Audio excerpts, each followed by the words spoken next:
weave the biblical verses into my talk today. Among the refugees, there may be some spies, as has been found in other countries. Now that might sound like it was something that was said last week. In fact, it was said by President Roosevelt in 1940 about the prospect of admitting Jewish refugees fleeing Nazi Germany. At the same time, Senator Robert Reynolds, a Democrat from North Carolina, said that Jews were, quote, systematically building a Jewish empire in this country. And he continued, let Europe take care of its own people. We cannot care for our own, to say nothing of importing more to care for. And a representative of an organization called the Allied Patriotic Societies of New York responded in 1939 to a bill that would have brought in 20,000 Jewish children. He said there's no adequate provision to prevent children from becoming public charges. And the children will soon grow up and then begin competing with Americans for jobs, a situation particularly grievous in the face of present large unemployment. And he warned that we'll go back to conditions when we're flooded with foreigners who tried to run the country on different lines from those laid down by the old stock. So does this sound familiar? Yes. Yeah. Unfortunately, this fear of refugees taking over America has been a constant one, almost since the beginning of the wave of immigration at the end of the 19th century and early 20th century. You might know that at the end of the 19th century, there was the Chinese Exclusion Act that was passed to prevent people from China from coming into the US for fear that they would take over the country. In 1924, there were laws that were passed to prevent people from certain countries, specifically to prevent Jews and also Italians from coming into the United States. And we know, of course, tragically, that those laws passed in 1924, which were still in place before and during the Holocaust, prevented hundreds of thousands of Jews from finding refuge in the United States. And of course, we've all been following the news, so we know that the series of executive orders that so far, thank God, are currently blocked could prevent refugees from coming into this country. We know that President Obama raised the limit for how many refugees the United States would accept in a year from 75,000, which is already very low given the size of our country, to 110,000, and the new executive order wants to lower it to about 50,000. So think of all of the people who will have no place to go. When we think about this in our religious context, the first place to start is to ask what the Bible says about the stranger, the foreigner. The word that's used in Hebrew in the Bible is ger. And of course we have, by some counts, 36 different commandments telling us how to treat this ger, this foreigner, this stranger. So in Exodus 23:9, I'll read in Hebrew and then in English. V'ger lo tilchatz, v'atem yadatem et nefesh hager, ki gerim hayitem be'eretz Mitzrayim. You shall not oppress the stranger, for you know the heart of the stranger, for you were strangers in the land of Egypt. And in Leviticus 19:33-34, V'chi yagor itcha ger b'artzachem lo tonu oto. And if a stranger sojourns with you in your land, you shall not do him wrong. Kezrach mikem yiyeh lachem hager hagar itchem. The stranger that sojourns with you shall be unto you as a citizen among you. Ve'ahavta lo kamocha, and you shall love him as yourself. Ki gerim hayitem be'eretz Mitzrayim, for you were strangers in the land of Egypt. Ani Adonai Elohechem, I am the Lord your God. So we ask first, what is a ger? What is this word? Hebrew has a number of words that represent living in a place. So ger comes from the verb labor, which is in modern Hebrew, it's the common word. It's if you ever took Hebrew 101 in college or anywhere, probably the first sentence you learned was ani gara, or from ani gar in New York, or wherever. I live in wherever I live. So that's a common verb for not, it's a separate verb for to live like to be alive. I just want to say that. So it's live like to live in a place. However, it's It's not the only verb that exists in the Torah. There are a few others. Lishkon, which is to dwell, and leshev, which is to settle down. And of these, lagur, to live in a place, is the most transient. It's somebody who's not settling down for good. They're just living here. Maybe next week they'll live somewhere else. Maybe they used to live somewhere else. So a ger in the Torah is defined as somebody who is essentially a stateless person. They came from somewhere else. We don't know why, but they left that place and they're not going back. And they don't come from this place where we are right now. It's distinguished from another word that's used is a nochri, which is a foreigner who has a place somewhere else. They're going back to that place. They're visiting. They're maybe a merchant or somebody who's here for some specific reason, but they have a home to go back to. The ger is somebody who doesn't have a home to go back to, and they are here and they are vulnerable because they can't go back and they're also not from among us. So of course, that's why Leviticus tells us we'll treat them just like the citizen. Treat them just like the person who grew up here, who was born here, who you know. You should love them like yourself, just like they're one of you. The next thing about a ger is that it's a state of being. It's not a specific person. So when the Jews were in Egypt, they were called gerim because they were dwelling there, they were living there for a certain amount of time. When the Jews get into the land of Israel, they're no longer gerim. Now they're ezrachim, they're citizens, they're there, and other people might be gerim. So it's not that specific people are marked with a mark of a ger. It's that where you are in life might determine whether you're a ger, whether you're a foreigner, or whether you are a citizen. Now it's surprising that one of the first commands that's given to the Jewish people after they get out of Egypt has to do with the treatment of the ger. So here's a scene. The people have just gotten out of Egypt.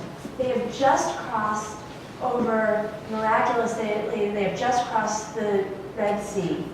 They're in the desert. They get the 10 Commandments at Sinai, and then God keeps going. There's another set of laws, as you know, that come right after the 10 Commandments that have to do with how we live together, the most basic elements of how we're supposed to live in society.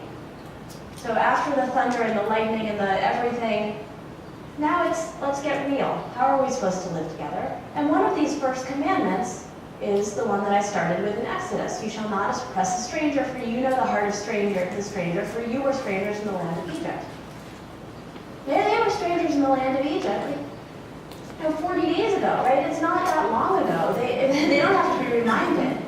And it might be that they're not feeling very generous right now. I mean, you just get out of slavery. You might not be thinking about how you're going to treat other people. You're thinking, do I have enough water? Do I have enough food? I'm in the desert. They're starting this 40-year journey through the desert, right? They're thinking about themselves. And yet, at the very moment, God says, okay, right now you're thinking about yourselves. Right now, you don't really have citizenship anywhere. You're wandering through this desert. You know you're going somewhere, but you're not there yet. And yet, at this very moment, I'm going to remind you that when you start to establish yourself, there will be people who are vulnerable, who are from somewhere else. So start thinking about it now, and don't you dare forget that you were slaves in the land of Egypt. This teaches that history is obligatory. That is not necessarily an obvious statement. You could think psychologically that it would be very easy for people to say, okay, we were oppressed, so let's circle the wagons, let's take care of ourselves. Why should we trust anybody else? But in fact, what God says is no. The fact of your history imposes obligations on you going forward. So what was done to you, you cannot do to anybody else. And then, of course, God goes even farther, and God says, it's not just about tolerating the ger. It's not just about not oppressing, about a negative commandment. In Judaism, we have negative commandments, all the you shall nots, and positive commandments, things we're supposed to do. So, you shall not oppress is a negative commandment. You shall do no wrong, negative commandment. But you should love. How do you command somebody to love? That is a positive commandment, and it's a hard one. And not only should you love them, but love them the same way that you love yourself, that you love other people in your family. Now that's something to live up to.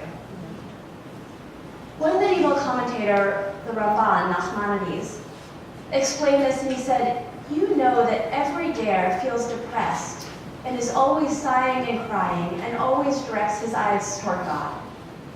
Therefore God will have mercy upon the ger, as God showed mercy to you. As it is said, and the children of Israel sighed by reason of their bondage, and they cried, and their cries came up to God by reason of their bondage. God had mercy on them, not because of their merits, but only on account of their bondage."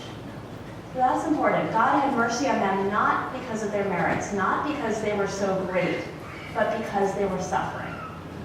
So what Ramban is saying is, don't go around thinking that you're so great because God swooped in and saved you out of Egypt. God swooped in because you were suffering.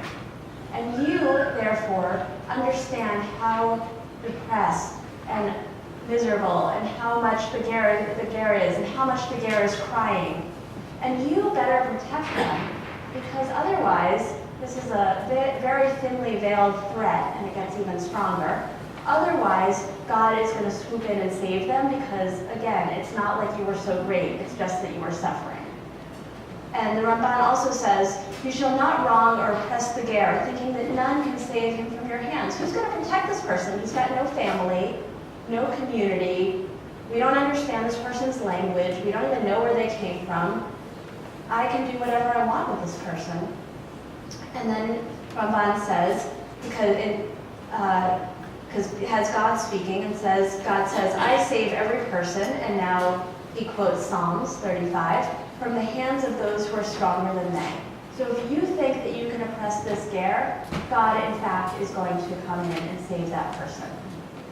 Now of course we can't always wait for God to come in and save every person who's vulnerable, because of course God charged us as the ones who are in partnership with God to care for those who are among us, who are in the situation of being gerim, of being vulnerable people. So we should hear that threat that God will come in and punish us and save them, but not wait for that threat to come true. In fact, think of the commandments we have, both negative and positive, not to oppress the ger, and even to love this person who maybe scares us. Because, like Roosevelt said, how are we supposed to know whether they are different from us, whether they're spies, right? That worry. So it might be that we're scared of somebody who's different from us, but in fact, the command is to love them. And it goes even farther. In Deuteronomy 23:8, God says, "Lo tita'ev Edomi, ki achicha hu." You shall not abhor an Edomite, for he is your brother. So the Edomites are considered to descend from Esau, and in fact considered to be the ones who become the Romans and eventually the Christians. So you can imagine there's some sibling rivalry there between Jacob and Esau. Even though they did reconcile in the end, perhaps we are a little bit scared of the other side of that sibling rivalry. But no, don't hate them. That person is your brother. And then even more, Lo tita'ev Mitzri. Don't hate an Egyptian. Ki ger hayita ba'artso. Who is the person who the Israelites are most likely to hate and to fear? The people who kept them in oppression.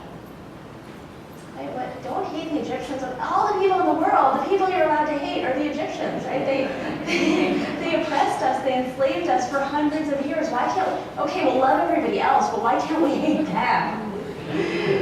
And some of the answers might be, first of all, we were welcomed for some amount of time.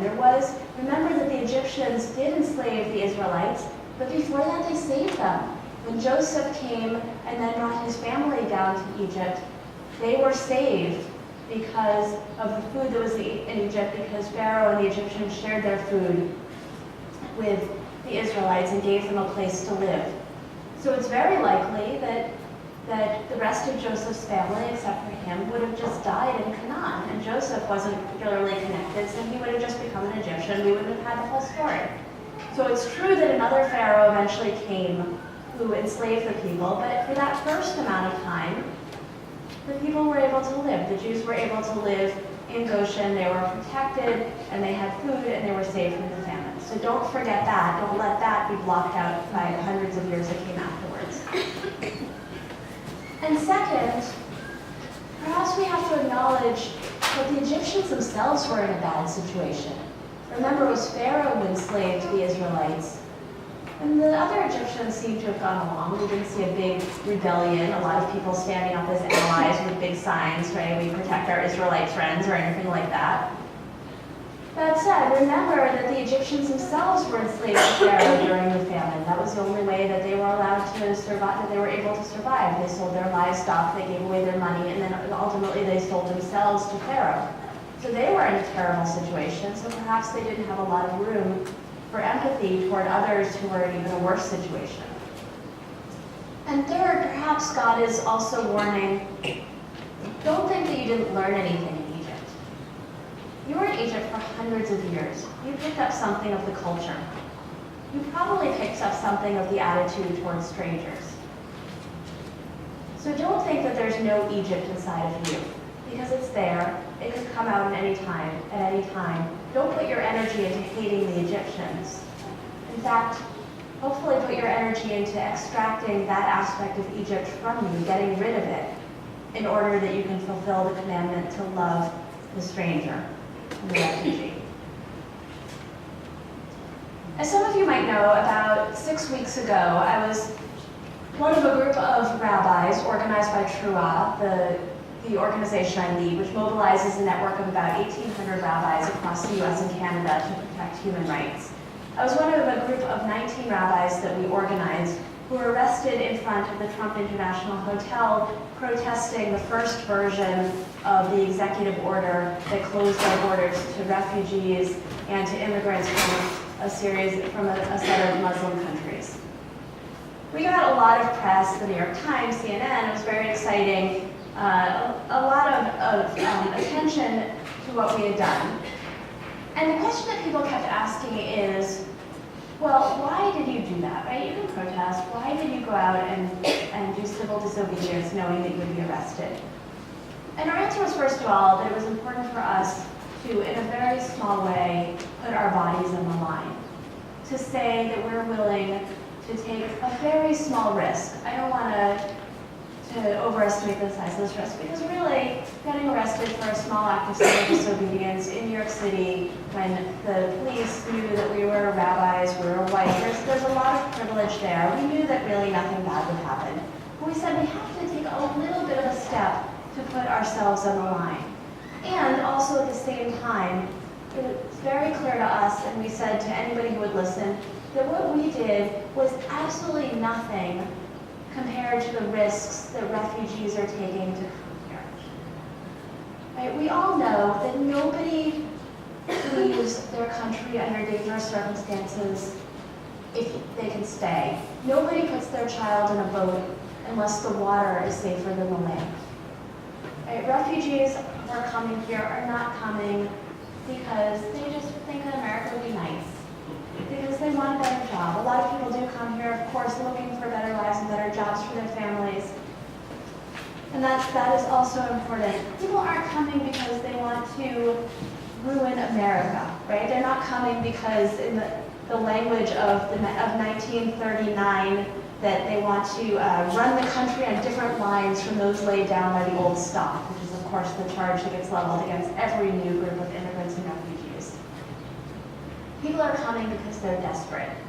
And this country was founded, as the Statue of Liberty tells us, in order to take in people who are desperate. We know that refugees, for all of the talk about how we don't know how to vet refugees go through years of vetting through multiple international and US agencies, on average about 2 years of vetting. So we know exactly who they are. We know everything about them. We know that they are not harboring terrorists, which of course is the modern version of FDR's warning that the Jews were harboring Nazi spies. So we know who people are. We know why they're coming here. We know that no refugee has been involved in a fatal terrorist attack on US soil in at least 40 years. And yet there's this fear. And the fear is the exact fear that the Torah warns us about. Because they're different. Because they're Gerim. Because they came from somewhere else. and they're not going back there at least anytime soon, and they weren't born here, and maybe they don't know our language, and maybe they look different, and maybe their culture is different than the one we're used to. And yet, when they're here, we have a responsibility not only not to oppress them, but also to love them. As a Jewish kid growing up, I'll tell you a little secret of some of the Jewish neuroses that you might know. I always thought about who would hide my family. I remember when I was a kid reading, probably 9 or 10, reading Anne Frank, and being very relieved that my best friend Heather had an attic in her house. And I was sure that her family, who I spent pretty much all of my time with, would hide me. And I'm sure they would have. Thank God we have not been there. And so thinking about who would protect me if my community was in danger. And now I think about that too, still, with the wave of anti-Semitism. And I think about what lengths would I go to? What lengths would my community go to? Will we make, some of you might know, our synagogue doesn't right now have a working building. So this can't be a live question, but it is a live question among many synagogues in the United States. Will we be part of the sanctuary movement? Where I was working with dozens of synagogues that are in the process of declaring sanctuary, saying that they will take in somebody who is being threatened with deportation. Many people are thinking about whether they would let somebody live in their home who's threatened with deportation. So what lengths would we go through? These are questions that I always ask in relation to who would help my family. Now I'm thinking about what lengths would my own family go to help somebody else who's in maybe not the exact situation, but a parallel situation to the horrors that we grew up hearing about. And the Torah, the Bible is very clear. Don't oppress a stranger. Love the stranger because you know what it was like. You know what it was like to be strangers in Egypt. Don't you ever dare do that to anybody else, even if they're Egyptian. Right? I don't mean literally the country of Egypt, but even if they are people who you have reason to fear. And finally, something else that the Bible tells us about Gerim is that it's not other people. It's in fact all of us. From Leviticus 25:23, V'ha'aretz, lo timacher litzmitut, ki li ha'aretz. And the land shall not be sold in perpetuity, for the land is mine. This is God speaking. The land is mine, not yours, not anybody's. The land is mine. Ki gerim v'toshavim atem imadi, for you are strangers and residents with me. So all of us are simply tenants in God's land. Psalm 119 has the psalmist saying, Ger anochi ba'aretz, I am just a ger here. All of us ultimately are just gerim. We're just passing through. We're here for a small amount of time in God's land. And so we are just as vulnerable. All of us have the potential to be vulnerable just like everybody else. So how dare we say, well, we're the citizens. We're here, we're studying. You are foreigners. We don't know where you come from. We don't know who you are. You're strangers to us. No, we are all in a state of being gerim, of potentially being gerim somewhere else. And therefore, all of us have an obligation, first, not to oppress or wrong, and second, to go even further and to love the gerim, love all of those who are dwelling